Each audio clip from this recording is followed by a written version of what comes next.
Es geht um flinke Finger und um Tricks, die optisch gut rüberkommen. Was auf dem Skateboard funktioniert, macht auch beim Mini-Format richtig Eindruck.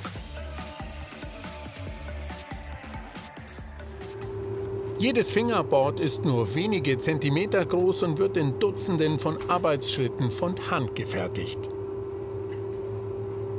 Für unsere Fingerboards benutzen wir kanadischen Ahorn. Und da gibt es einmal also Furniere mit Längsmaserung und mit Quermaserung. Die Quermaserung sieht man hier. Die Längsmaserung ist so steif. Und das wird mit 5 Schichten oder 7 Schichten abwechselnd verleimt. Und dadurch bekommt das Board Spannung. Hier Spannung, damit man es präzise manövrieren kann für die ganzen Tricks, die man mit dem Fingerboard macht. Martin Ehrenberger baut in seiner Firma Black River in Schwarzenbach an der Saale seit 25 Jahren Fingerboards. Der gelernte Schreiner, der zuvor Designerbetten anfertigte, hat mit den Minisportgeräten einen ganz neuen Markt entdeckt. Wir waren im Grunde die Pioniere. Und was uns so besonders macht, ist, dass wir halt so alles so präzise machen wollen. Also sprich, das Equipment, das beste Equipment auf den Markt bringen wollen, was man sich so vorstellen kann. Seit seiner Kindheit ist der heute 50-Jährige auf Skateboards unterwegs. Die Idee zu den Miniboards entstand, als er aus dem Skiurlaub in den USA sein erstes Plastikfingerboard mitbrachte. Das Billigspielzeug nahm er nur mit, weil es das gleiche Design hatte wie sein großes Skateboard. Das Plastikboard lag dann monatelang auf seinem Schreibtisch herum, ein witziges Mitbringsel ohne Funktion. Und irgendwann ist ein Kollege gekommen und hat eine Mini-Ramp angeschleppt, so eine Mini-Halfpipe. Und dann haben wir damit angefangen zu spielen. Und dann hat es sich einfach nur geil angefühlt und gut angefühlt. Und ja, und dann habe ich im Internet gesetzt, das Internet damals aufgekommen, so um 2000 rum. Und dann habe ich halt im Internet weltweit nach professionellen Fingerboard-Equipment gesucht und da gab es nichts. Heute beschäftigt Ehrenbergers Firma Black River 25 Mitarbeiterinnen und Mitarbeiter. Sein Anspruch: Die Fingerboards sollen genauso gut funktionieren und genauso komplex aufgebaut sein wie ein großes Skateboard. Jedes der Miniboards wird heute aus etwa 40 einzelnen Komponenten zusammengesetzt.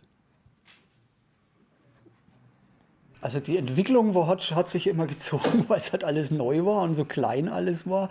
Also zum Beispiel so eine Mutter hier für die Achse, das ist eine Sicherungsmutter. Da hat der erste Prototyp 200 € gekostet. Eine einzige Mutter hier 200 €. Und halt, es ist auch jetzt noch schwer, die zu produzieren, weil die Plastiksicherung in der Mutter, die muss von Hand eingelegt werden. Das kann man nicht maschinell machen. Heute bauen die Beschäftigten bis zu 400 Fingerboards pro Tag. Auch mit Hilfe von Mikroskopen, unter denen sie die Kleinteile zusammensetzen. Die Boards werden zum Stückpreis von etwa 120 € in alle Welt verkauft. Der Hauptabsatzmarkt liegt in den Vereinigten Staaten. Rund 40% werden dorthin verkauft, der Rest nach Europa, Australien, Asien und Südamerika.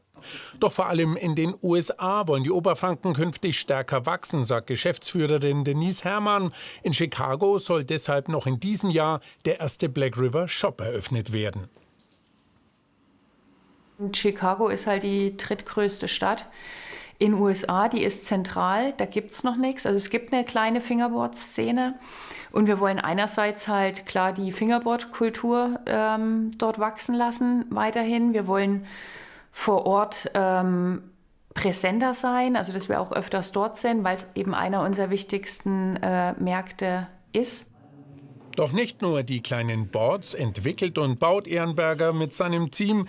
Seit einigen Jahren konstruiert und fertigt der Schwarzenbacher auch die sogenannten Parks, in denen die Miniboards dann zum Einsatz kommen.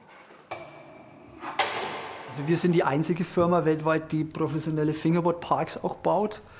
Und demnächst, also wir sind gerade in Projekte dran, richtig an Städte mit öffentlichen Parks aus Beton, eben die Tischtennisplatten der Zukunft.